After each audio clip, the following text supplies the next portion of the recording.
Hey everyone, welcome to the second episode of my weekly Friday live stream called Inside Score. And for those of you that are new, this is something I've just started doing. And basically, every Friday at 4 o'clock Eastern Time or New York time, I'm going to do a live stream. I'll pick a topic, any topic that interests me, whether it's music technology, film scoring, composing, performance, synthesizer programming. I might even do some live product reviews and basically spend about an hour or so talking about it.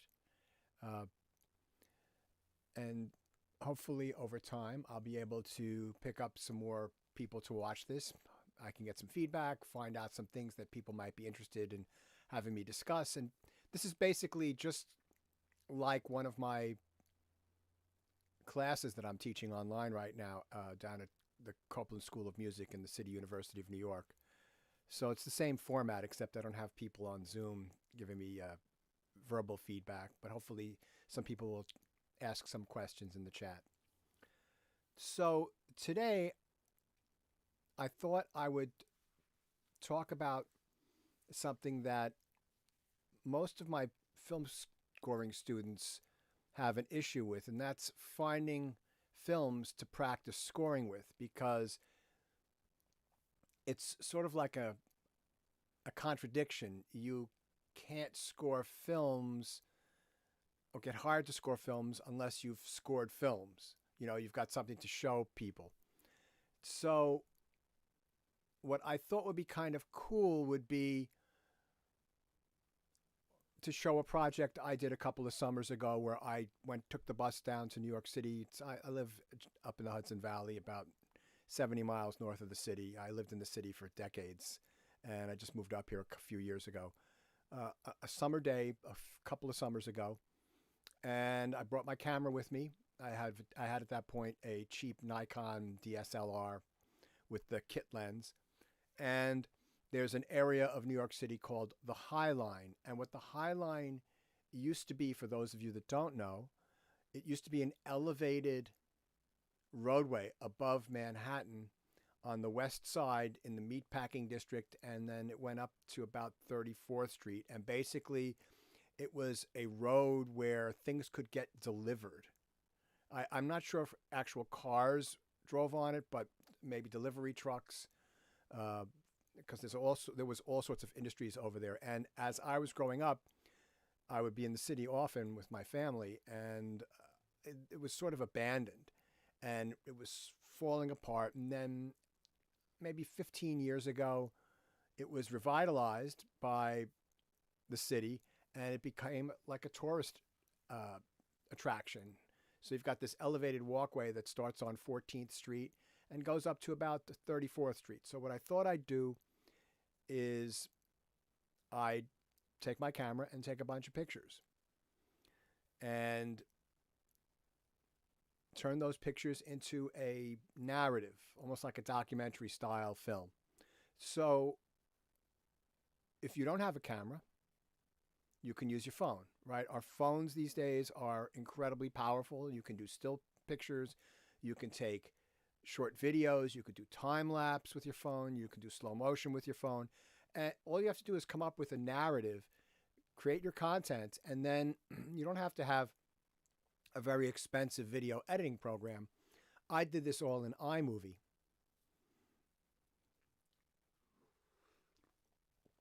As far as the video editing goes, I did, however, use Photoshop to edit the photos.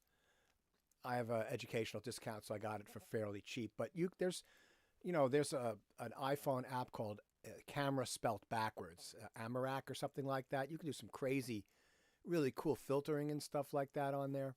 And I gathered up all this material and I created a narrative. And my basic narrative was a summer afternoon walk on the Highline, right? So let's get into it. I'll show you some of the pictures and I'll show you how I set this up, and we'll go from there. All right, so I've got this loaded into iMovie now, and these are some of the photos I took, right? So if you look at this, that's pretty wild. This is the original photo. And then what I did was I made a copy of that photo and then I distorted it like crazy. And then I made it black and white. And then I have the original one. And the reason I did that, and I'll show you this in a minute, I want to just go through some of these photos, is so that I could create some animation in the video, right? So when I teach my students to sequence and to compose, one of the things I talk about is that if you're composing something inside of a DAW, you can't have static sounds. Sounds, real people that play instruments, they animate the sound so that it evolves over time. And just think about a violinist putting the string, bow on a string, and how they can change the timbre by how hard they press down on the bow, how much vibrato they're playing on a note, all kinds of stuff like that. So you do the same thing in a DAW and do the same thing with this sort of montage style of filmmaking that I did. So I've got, more interesting stuff that was on the street right below the Highline. And then this is a picture that I distorted. This is right before you get into the entrance. I thought this was a really cool building. And then this is the Highline, and this is the Highline. And then towards the left is the entranceway to get up there. So this is down by 14th Street. And then I did a reverse image. And then these are the steps that go up. Right, and this is up there, and I sort of did this into a pointillistic oil painting, but this is the original. And then more, I zoomed in and did another effect, and just more photos with effects. And then we moved down here and just, this is an interesting doorway with some African-American women painted on it, some flowers. And then this is further north. This is like an underpass. Interesting. And this is a view looking east. That is a passageway between two buildings. This might be somewhere in Chelsea, or maybe the Flatiron. I forget where that is. I think that might be Chelsea. And then right here, that's this photo, zoomed in a little bit, no effect. There's this cool glass, right? Some pictures of that, right? That's down where the World Trade Center used to be, Empire State Building. Walking along, and you see all these new buildings they've built up there. Then this really cool old building, a couple of photos of that. And then this remnant, I'm not sure what this was, but it's left over. And you could see that there's train tracks up there, right? So, and not only cars went up there, but there was some train activity. And then this is part of it, right? This has all been redone. You could still see that they left the train tracks in that walkway. And then this cool clock, organized now, right? Union work. And then I played around with the image there. And then this is really interesting. And then this is looking west towards the Hudson River in New Jersey. And we're getting towards the end. This is up pretty close to 34th Street. And this is the end of it. And then back to the beginning. So before I started editing, you'll notice I've got some audio down here. What I did was I went into Pro Tools, and this is what I would suggest for people that are just starting out, right? Is that it's easier to, like a lot of times when people are editing video, they put temp music on video editors, and they have a pace and a beat and timing with which to create their timeline. So what I did was I created a click track at a particular tempo. I picked 96 beats per minute. So if I zoom in on this, you'll be able to see this, right? 96 beats a minute here. And I added a shaker to it. So I can play this for you and you can hear this.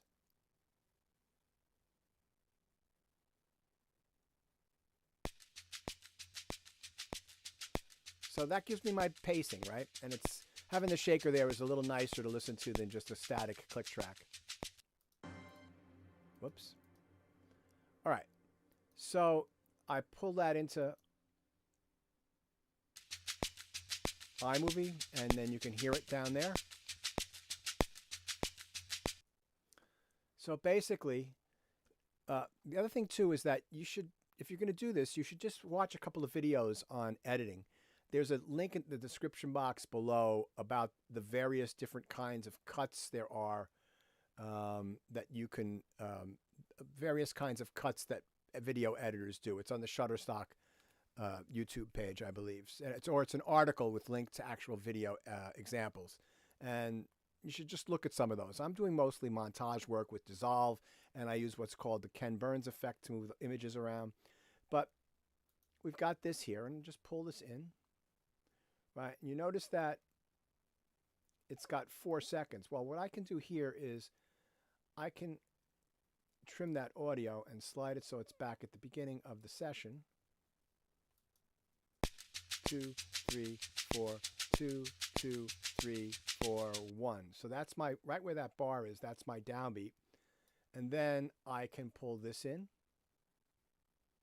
to here. And then just go up to a transition and do a cross dissolve. And let me watch this. And then let me actually change this so that it's not moving. Fit. And then also let's do a fade in of 1 second. So we start off. 3, 4, 1, 2, 3, 4. And then we're in. Right? And then I can put the next image here. Let's see. So we got 1, 2, 3, 4. And then maybe I just make this shorter. This is a lot like editing audio. Right here, it looks like. So let me just separate that out, and then I can delete this. All right, now I don't want this to move either. So I could choose to do a hard cut there. Let's see. So it's like that, or I could do a cross dissolve.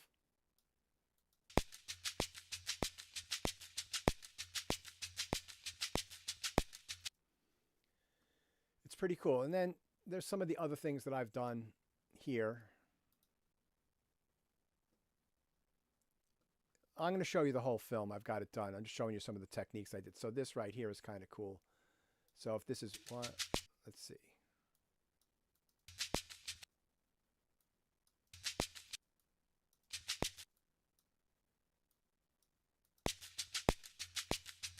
Let's make this so that it doesn't move. I don't know why it defaults that. And then let's put this in here.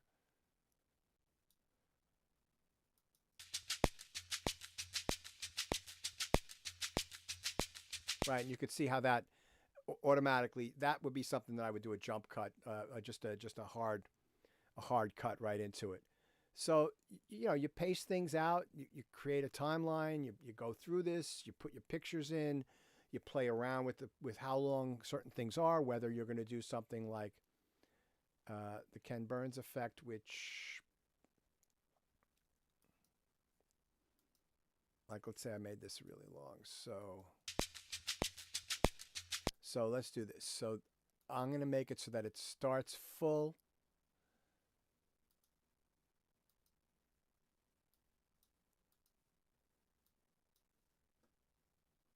Let's see, this one. Okay, that's good. So they'll both now be the same size when they start. And then I can make this so that we're moving into a point. So let's say I want to move up to that building there. And then I can do a transition, cross dissolve like this. And maybe I'll make this a little bit longer. Maybe I'll make the cross dissolve 3 seconds. And then you see how the image starts moving and you get some motion. Right, and when things are moving like this, you can make them be a little bit longer and make them sort of fit in. It's so funny because I see my subscribe thing is actually covering my face on YouTube, different than Zoom. Okay, I'll just move over a little bit. All right, so once I got this done, I rendered this as audio, as a video, and I actually kept the click track. I bounced it down with, I exported the file with the audio. And I imported that into Pro Tools. And let's see.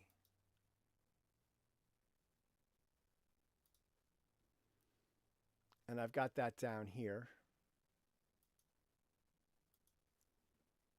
And then let me show the video. So I'm just going to play a little bit of the final video with the click track. Oh wait, that's the mix of the music. Let's get the click track up. Not the click track, the reference rhythm track.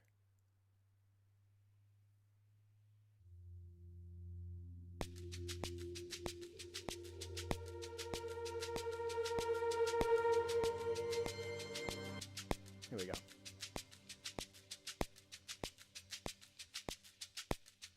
Right, and you can see how having that click track to edit to has really helped me out, right? You can vary how fast things are. You can have things come in one after the other really quickly. And then this is the Ken Burns effect. I'm going from left to right and then from down to top. So you just vary things and you get a nice flow going, right?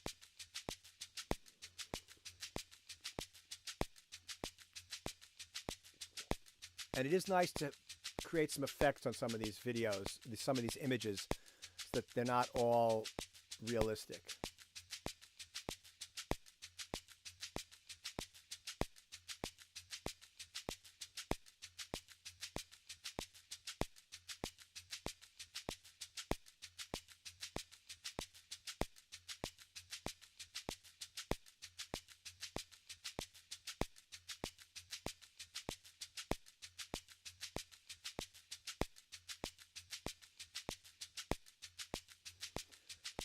So it just plays out. We will watch the whole film. Let me just make this smaller. And then I can pop it up here.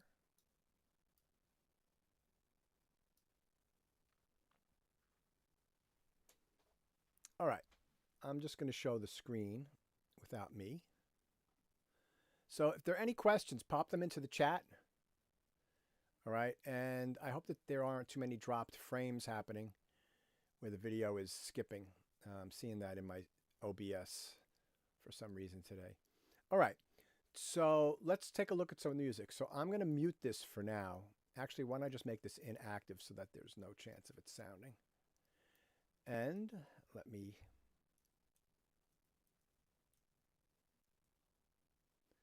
make this bigger and let me zoom in a little.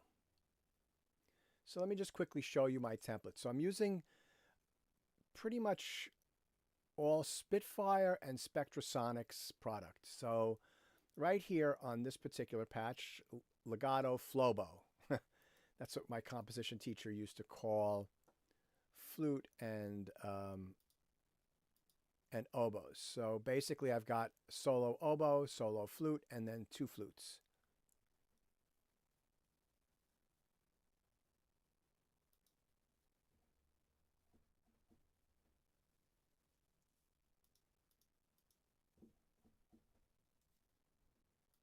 And then over here, I've got Ambient staccato winds.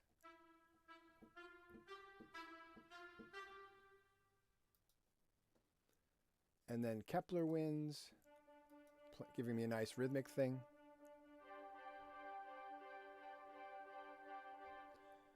So if you don't know what these things are, you should, go look. This is one of the best things that Spitfire does, is they make these animated patches like Kepler, like some of their Evos.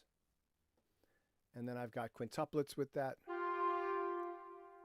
Evo, with that Kepler.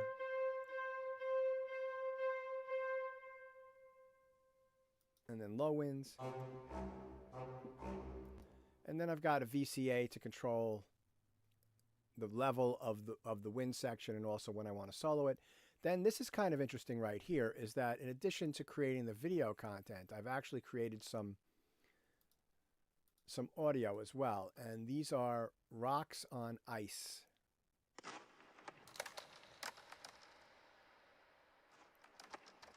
Heavily processed. So what do I mean by rocks on ice?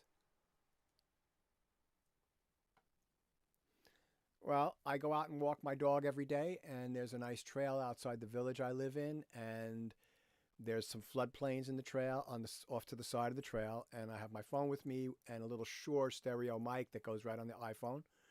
And there was this area that was frozen ice, and I just grabbed some of the gravel from the trail and I just tossed it onto the ice, and it made a really cool random rhythmic sound. So it took me a couple of throws until I got something that was really cool. So I did, 4 or 5 of these, and recorded them as audio, and then took the best ones and then played around with them a little bit. Another original sound here is I've got this patch called Slow Motion Geese right over here. And what that is I took a video of some geese flying in slow motion around here. And that's edited and processed. You can see that I've got reverb and delay and panning and all sorts of stuff. Let's see, can I play the original?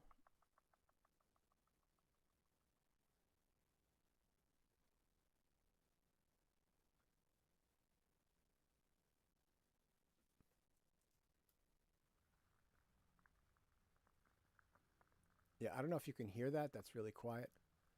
But that's the slow motion geese. All right, and then I've got a couple of instances of stylus for some loops. And I've got more than that. Got 1, 2, 3, 4, 5 instances of stylus, and I'll go over those sounds when they come up in the score. Then I've got a bunch of omnispheres here with all different kinds of synth sounds and other kinds of ambient things. And then some percussion from Spitfire, some pianos, hauschka, harp, marimba, all from Spitfire. Choir, got the Eric Whitaker choir, and then down here is just a bunch of different kinds of string patches. And then below that, I've got a VCA for the strings, and then below that, I've got all my time-based effects, and then my music output right here with my mastering chain. And yeah, so let's start going through the score. Whoops. Let me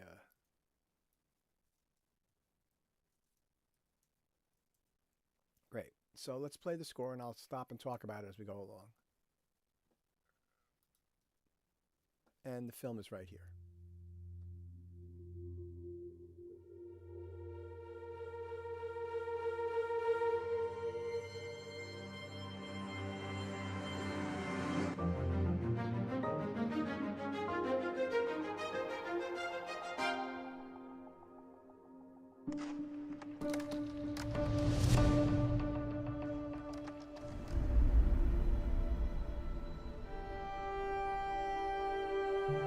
All right. So one of the things when you're writing music where there's dialogue or where there's a lot of sound design, Foley, natural sound, you have to really sort of make your music fit into that. Well, I didn't really have that issue this time, right? Because I just had silent pictures, and any sound design and any kinds of other ambient sounds I was going to be creating and adding in to the score. So I could go to town with this and just have the music be front and center with the images as opposed to being supportive of the entirety of the audio part of the film, because there is no other audio part of the film. Some of the music is sound designy in nature, but it's all part of the composition. So one thing I like to do, and let's zoom in on this, and we start off with this omnisphere sound, right? And there's some filter sweeping going on in there, resonance. And then I just sort of layer some strings as time goes on.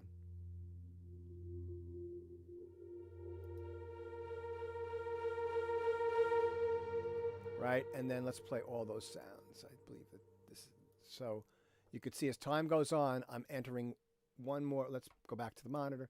As time goes on, I'm entering one sound after the next. So I'm just sort of layering these ambient unfolding sounds over time.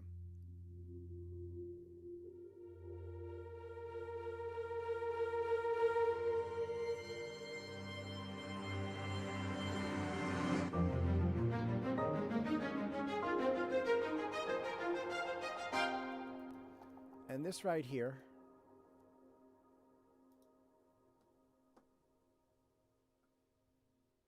let's see. Right here, this is a lot of fourths and stuff. Let's see if I can get the notation up with this.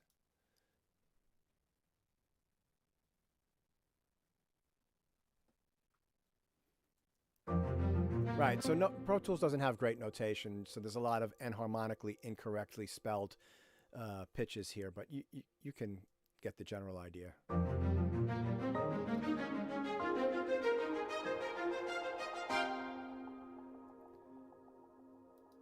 So I've got these.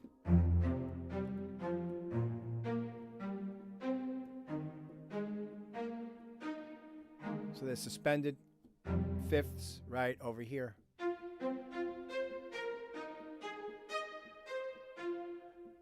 So it's a lot of suspended stuff, fourths, fifths.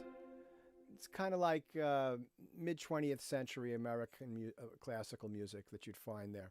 I just wanted like an ascending line there that was I could bring back in and it would be recognizable, you know. And also another thing is once I pulled this into Pro Tools, I put in the top, in this memory locations here, I marked out the entire score where things happened. So let me zoom in on that. We can take a little bit of a look at that. Right, so this is the L.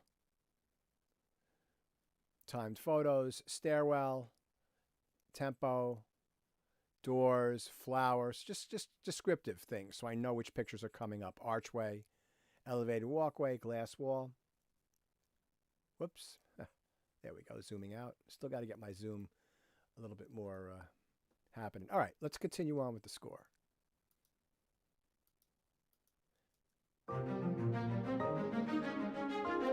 Right, so that's accompanied by these piano hits, right?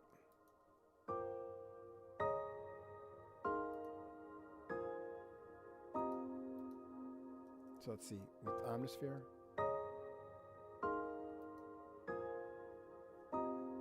And there's a lot of reverb on that piano, as you can hear, right? And then this moves forward.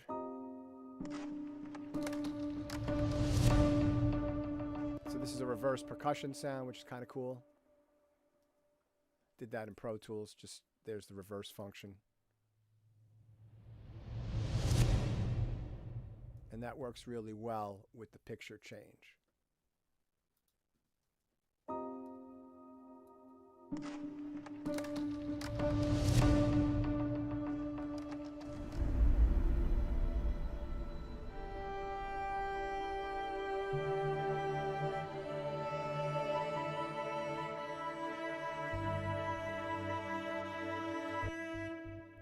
Got right solo cello line in there that sort of comes up out of the mist with the music. So I've got these really cool clusters. So those cluster things are these Olafur Arnold's evolutions. And I just rolled the dice a few times, as you do, right? And I just picked one that I really liked. So when you're playing these,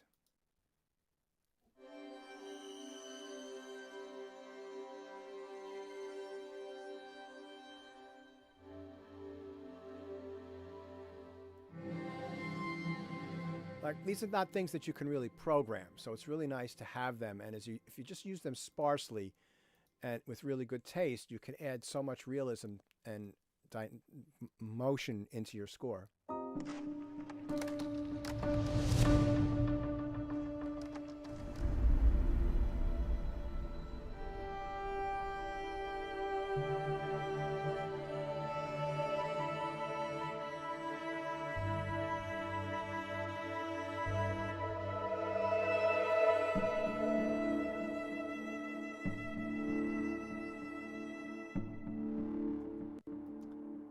These, I think it's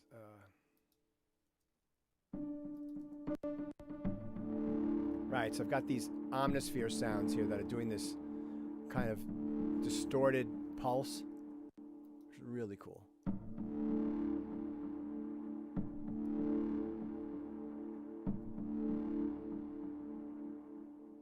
And what's great is that I can do these rhythmic things and they fit in with the timing of the visuals because I edited it to this tempo using that rhythm track, almost metronome, inside of iMovie.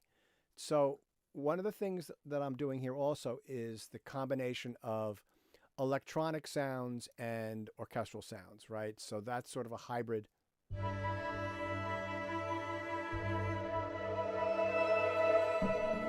Like, you know, we just went from that, all those evolving clusters with the solo cello, and now we're into this pulsing thing with these sort of distorted sounds.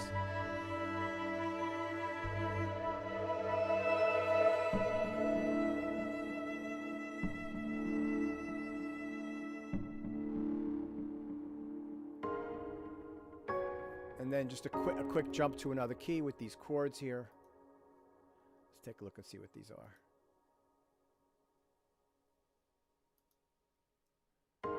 Okay, so these are a cool structure that I really like.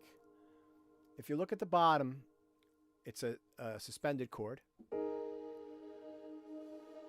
And then above that, an octave filled in with a fifth. And basically, I'm playing E flat, F, A flat, B flat, and C. So I'm taking that cluster of notes, right, which is actually, so that's, let's see, so what did I say? It's E flat, F, A flat, B flat, and C. Well, if I reorder those pitches into a scale, they come out to being an A flat pentatonic scale, right? And that's a chord derived from that. And then just move it up by thirds, up by whole steps. You know, you can just move it all around. So that's just a little bit of the harmonic concepts that I use. Let's listen to that in context. Whoops. Let's get that piano back in there.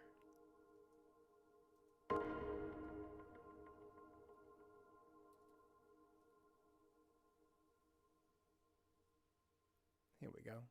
Like I said, notation in Pro Tools. Ugh.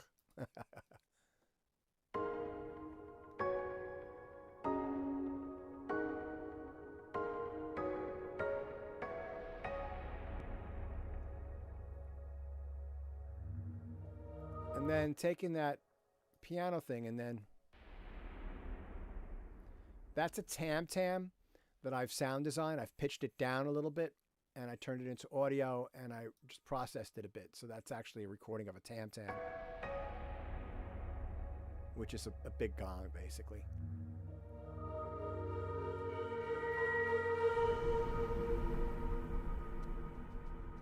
And now we've got a shaker loop coming in,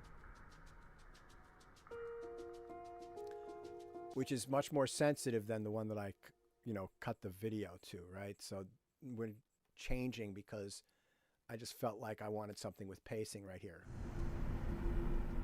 Right, we're going up the stairs and we're going to start walking actually inside. There we go.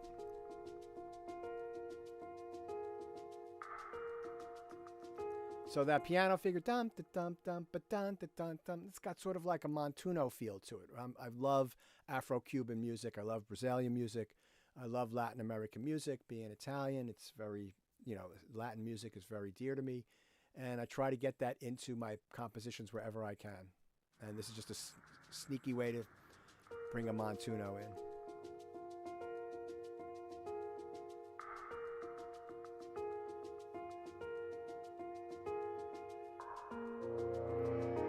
And then some low winds.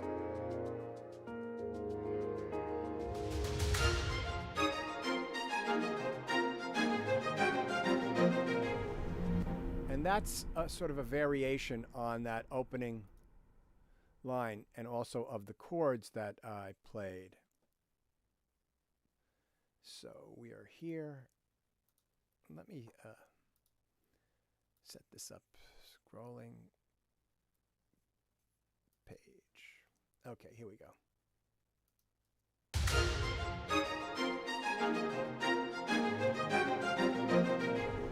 So if you can notice this, if I zoom in on this a little bit.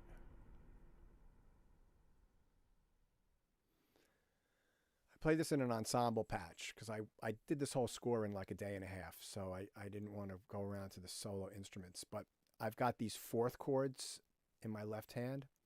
There's an F, a B flat, and E flat, then, and harmonically this would be an E flat, A flat, and D flat, then C, F, and B flat, D flat, and or B flat, E flat, and A flat. Even though those are D and G, those are written as sharps, but they're fourth structures. And then I wrote a descending line over the top of that.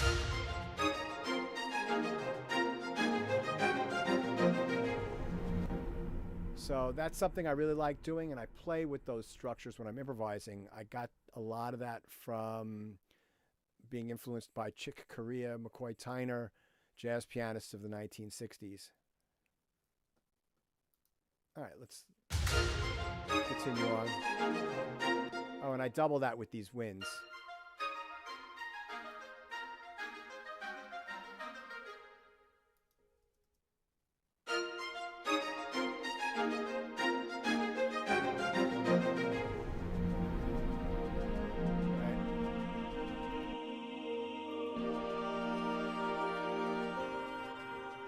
And then now we bring back that montuno, but we're a little higher key. And then start driving the rhythm a little more.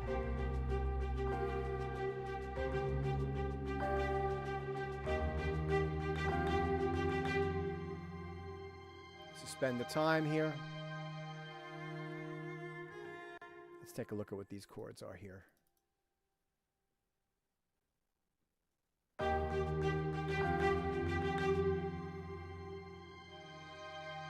Let me set this up so that you can see these chords a little bit better.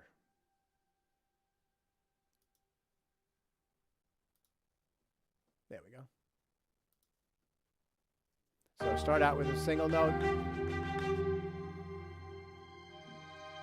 right? Then expand the chord out, 4 notes, 5 notes.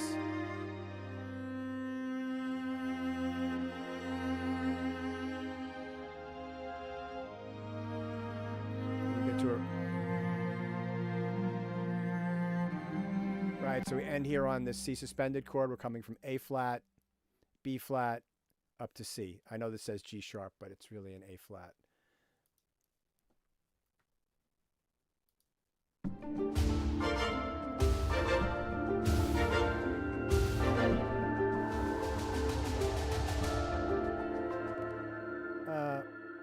Hold on a second. Let's play it from the glass wall. So we've got this really spacey section, no time happening, just atmospheric with a sort of a mournful cello line.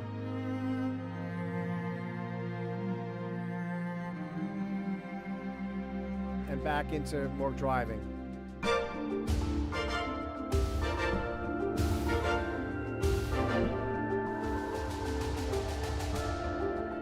So here I do have, against those hits, I really actually do have a montuno. And let's see how I've orchestrated this. So I've got these pad hits from the Hauschka library, doubled with a harp. And then there's a couple little accents with the marimba.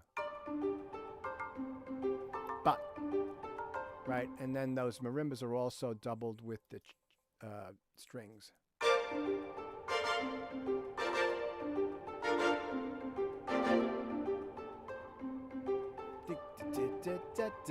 That's totally son montuno rhythm. And I've got on the off beats those big drum hits. And then I've got another. That's my slow motion geese that I've sound designed. Right? So just adding all these different things and whatever I could think of. I just didn't really limit myself when I was writing this, I didn't limit myself to anything. I really wanted to just keep on adding stuff, whatever, as creative as I could be, combining orchestral music with some of those Afro-Cuban rhythms, along with some sound design and ambient textures, and just try to come up with something unique, and also do the same when I was editing the photos. So you can have a lot of fun doing this. And if there are any questions for the 7 or 8 of you that are watching, feel free to pop them into the chat. I'd be more than happy to, have a discussion and, answer any questions. And if you're watching this, leave questions in the chat room. And if you've gotten this far, please like, subscribe, and ring that bell. It helps out the channel. Okay, let's get back into this.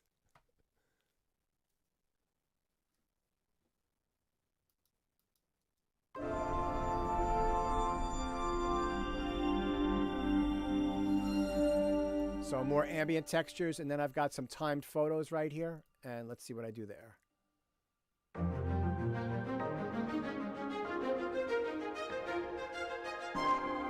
Okay, so that's basically that figure from the beginning of the film. I brought that back in here to sort of help tie things together a little bit and give some continuity.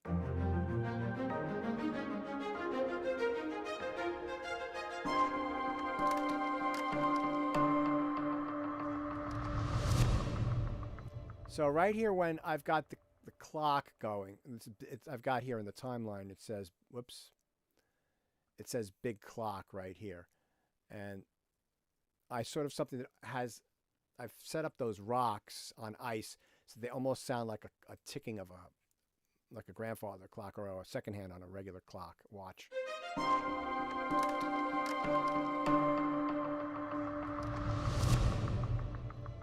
So some more ambient music here. Playing around with the panning. And then now back into a bit of a groove. And that melody there, this.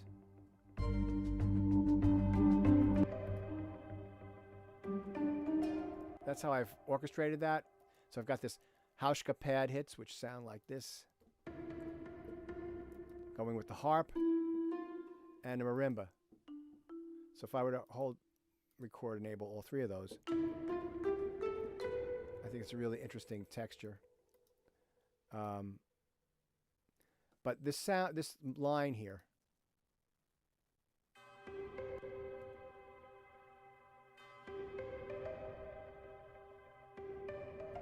right? That's very similar to.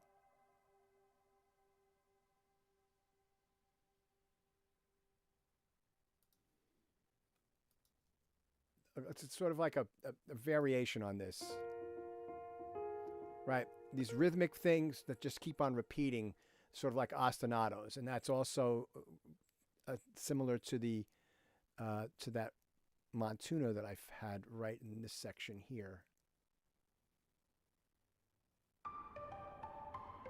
right? So you have rhythmic figures, and you sort of keep the orchestration of those rhythmic figures the same. Even if the music's not the same, it makes the ear recognize it as part of the score. It's really cool technique, I think. All right. So let's go from the bridge. Modern bridge. Right, so all about modern buildings. I'm sorry. So right here, you've contrasted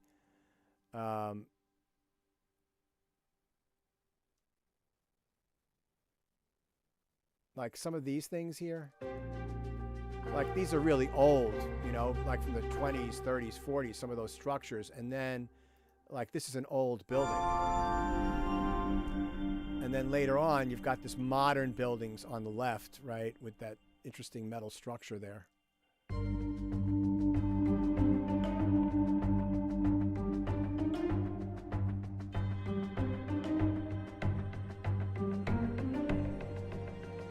And then now transitioning. And now I do bring back that figure here. Da ba bum bum ba bum ba bum bum.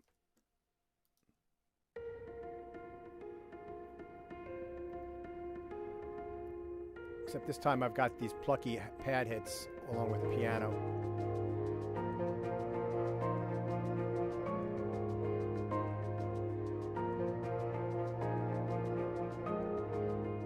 Now we're getting towards the end.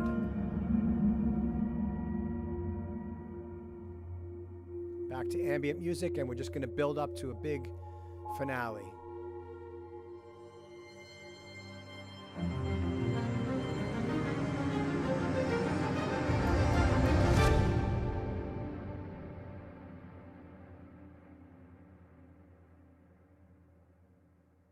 Yeah. So I bring back that line that was in the beginning of the film. Over here, this time it's really thickly orchestrated.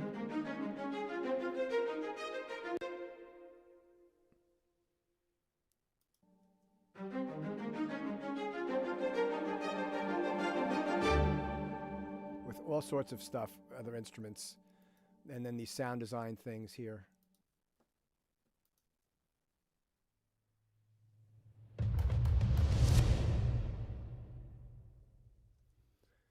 Those whooshes that really help add some emphasis. So I'm going to leave a link in the description box below and in a pinned comment. This song I released it on my latest album called Ambient Tuesdays, and it's called Walking the Highline. And the video itself is on my YouTube page, the full video. What I want to say here is that I didn't really get too much into the theoretical aspects of how I tie all the music together, what keys I'm going to. I tend not to think about that too much when I'm writing.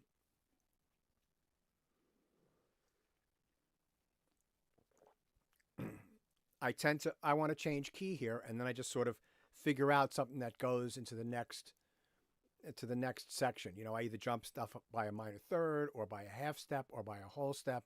I don't really, in this kind of music, I don't really do any prepared modulations. It's usually just like just a jumping to another key area. So I wouldn't really call it a modulation. It's sort of just like changing your tonal center as you're going into other areas. And I find that sort of goes well with these kinds of visuals. Yeah, it's interesting. You know, I really enjoyed doing the whole project, taking the photos, because I am a bit of a photo enthusiast. I'm not really great at taking pictures, but with some editing and some ingenuity, you can create a nice timeline that you can practice scoring. Now, one of the other benefits of doing this is that you start to learn how a film is put together a little bit, right? By actually taking the experience of doing it yourself, the visual parts. And that's really helpful when you're actually working with filmmakers. Like if you know what an L cut is, or or if you know what a dissolve is, or if you know what the term how to change the POV, which means point of view. So if you start like researching some of this stuff and learning some of these terminologies, some of this terminology, and you go out and you figure out, like, I'm going to take a walk in a cool place, and my film is going to be my walk, and find the images. There's so many places that are just beautiful. I didn't have to go to the city to do this. I could have done, there's plenty of places up where I live. It's more nature and being in mountains and, and that kind of a thing. But there's plenty of stuff up here where you could create a narrative of your afternoon somewhere. Or you could even be even more industrious if you get a little bit better and write a little story and, block out some photos and try to take some pictures and maybe add some slow motion or some time lapse and sort of try to fit that together into a narrative and figure out how to score that so that you can get practice. And the benefit of this for yourself is that you could post this anywhere without worrying about copyright infringement because you've created everything. So, for example, I have a bunch of clips that I've created for my students that are taken from Pixar, from Saving Private Ryan, from the Harry Potter films, from True Grit, the Coen Brothers' True Grit. I've got scenes that I cobbled out of these films, and then I wiped all the music from them and sort of, when there's somebody talking, you could still hear a little bit of the music in the background when they're talking, but these clips work well for my students. But the downside of that is that it's really copyright infringement, and for an educational purpose, that's one thing. But if you want to put your stuff up on YouTube, it might get blocked. So YouTube is a great calling card for you to try to network and get people to watch the stuff that you're creating and your film scores. I've had a YouTube channel since 2007 or 6, and I didn't really start putting out regular content until a couple of years ago and trying to build it up into an educational performance product review, a sort of jack of all trades channel, which sort of follows with my musical interests. But one thing I did for a long time was I had, and you can see I've got clips from things I've scored over the years. I've got my World Cup theme from Fox Sports. I've got that up. I've got my Special Olympics theme. I've got clips from different films. I've got stuff from the Kennedy Center, just all sorts of things that I've written music for. And I've got my own music videos that I've created for singles from my own personal albums. So using this technique and doing this kind of a thing, I think can be really educational and beneficial to young composers and people that are interested in scoring music for picture. You create the entire thing yourself. And as it reflects back into your music, I think that learning how to put together visual storytelling will influence your compositional techniques. And I think that that's really a good thing. So it's about 4:52 now. So what I'm going to do is I'll make this bigger.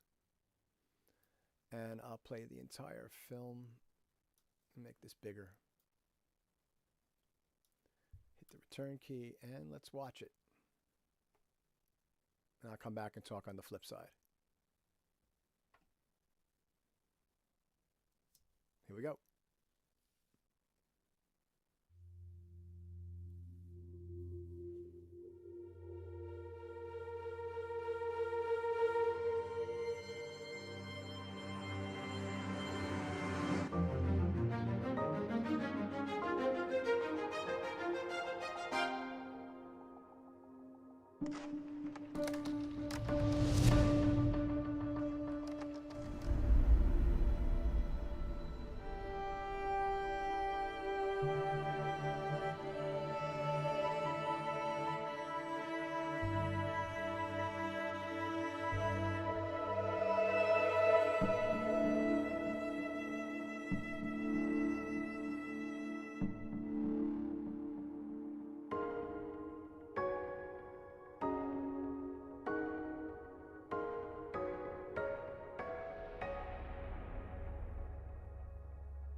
All right. So there you have a nice afternoon walk in New York City. I hope that one day New York City will maybe not get back to the way it was, but become vibrant and exciting again. I love New York City. I lived there for a vast majority of my life. I was born there. And I miss being able to go down there, but hopefully soon. So thank you so much for watching, everybody. And if you have not following my channel, please like, please subscribe, please ring that bell to be notified. I'll be back doing another one next Friday. Thank you, Andrew. Much appreciated. I'll be back doing another tutorial next Friday. I'm not sure exactly what I'll be doing. Great, thank you, Shen. I can't pronounce your first name, so I won't try to. But one other thing is I will not be doing my live Saturday Night Live performance. If anybody's watching this that watches the Saturday Night Live ones that I've been doing since November, I'm going to take a night off tomorrow night. I've been incredibly busy. I've got my teaching load, which is 6 credits. I've got 34 students, and I'm working on a mini series and a couple of other writing projects all at the same time. So things are a little bit overwhelmed, and I'm going to want to have a little bit of less stress. So I think I'll be taking tomorrow night off. Anyway, thank you so much for watching, and tune in next Friday. I've been Pete Calandra. Again, have a great day, everyone. Catch you soon.